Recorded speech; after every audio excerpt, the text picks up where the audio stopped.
Asal-usul kota Salatiga. Pada zaman dahulu, kota Semarang dipimpin oleh Adipati Padanarang dan mempunyai istri bernama Nyai Padanarang. Ia terkenal sebagai pemimpin yang jujur, tetapi juga menyukai harta benda yang berlimpah. Sifat kurang baik ini didengar oleh Sunan Kalijaga, seorang wali yang arif dan bijaksana. Sunan berniat mengingatkan Padanarang dengan menyamar sebagai tukang rumput. Ketika lewat di halaman kabupaten, Adipati Padanarang menawar rumput dengan harga yang sangat rendah. Penjual rumput itu setuju dan meletakkan rumputnya di kandang.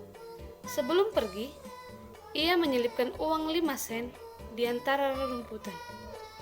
Uang tersebut ditemukan oleh abdi dalam yang segera melapor kepada Padanarang. Hal itu terjadi berulang kali.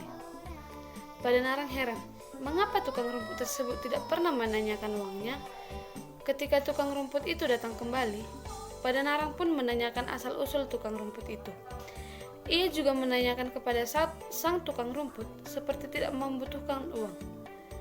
Tukang rumput menjawab bahwa ia bisa mendapatkan emas dengan sekali cangkulan saja. Ia tidak membutuhkan benda-benda duniawi karena tidak abadi. Ia juga berkata bahwa ada emas permata tertanam di dalam halaman istana.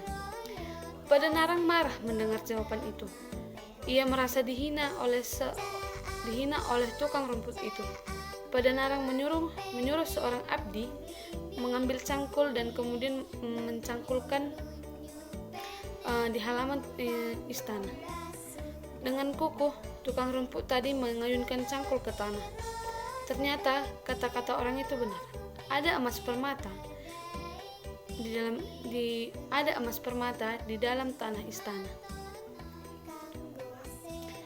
Adipati Padanarang sangat terkejut melihat pemandangan di hadapannya. Seketika ia merasa sangat kerdil dalam hatinya. Padanarang, aku adalah Sunan Kalijaga. Setelah mendengarkan kata-kata itu, Padanarang langsung meminta maaf atas kekasarannya. Sunan Kalijaga meminta Padanarang untuk melepaskan kegemarannya pada harta duniawi. Padanarang mengungkapkan kepada istrinya bahwa ia ingin berguru kepada Sunan Kalijaga. Istri Padanarang menyetujui dan menyatakan bahwa ia ingin mengikuti sang suami. Kau boleh ikut, tetapi ingatlah, kita tidak boleh membawa barang-barang yang kita miliki.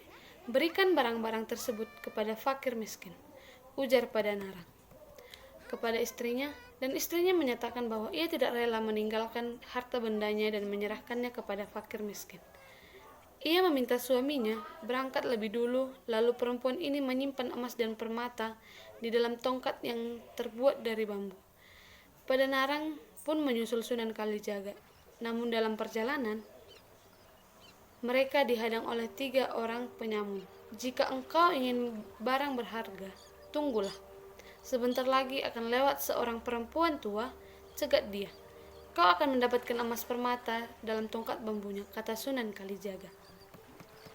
Muncullah Nyai Padanarang yang berjalan tertatih dengan tongkat bambu dan ketiga penyamun tersebut menghadang dan merampas tongkat bambu yang ia pegang.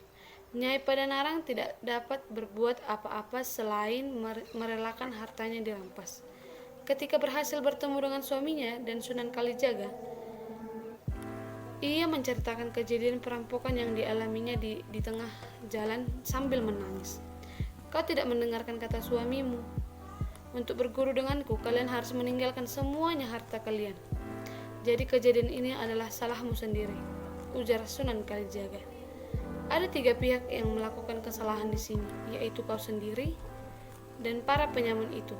Kelak tempat ini akan menjadi kota yang sangat ramai, kata Sunan Kalijaga. Untuk mengingat kejadian tersebut, Sunan Kalijaga menamakan daerah itu dengan nama Salatiga. Pada perkembangan zaman, Salatiga bergeser ucapannya menjadi Salatiga. Kini Salatiga menjadi kota yang ramai, seperti yang pernah diprediksi oleh Sunan Kalijaga. Nah, pesan moral yang bisa kita ambil dari cerita rakyat ini adalah harta benda tidak selamanya akan membawa kebahagiaan dan keberuntungan. Kadangkala justru bisa menjadi sumber malapetaka buat diri kita sendiri. Terima kasih.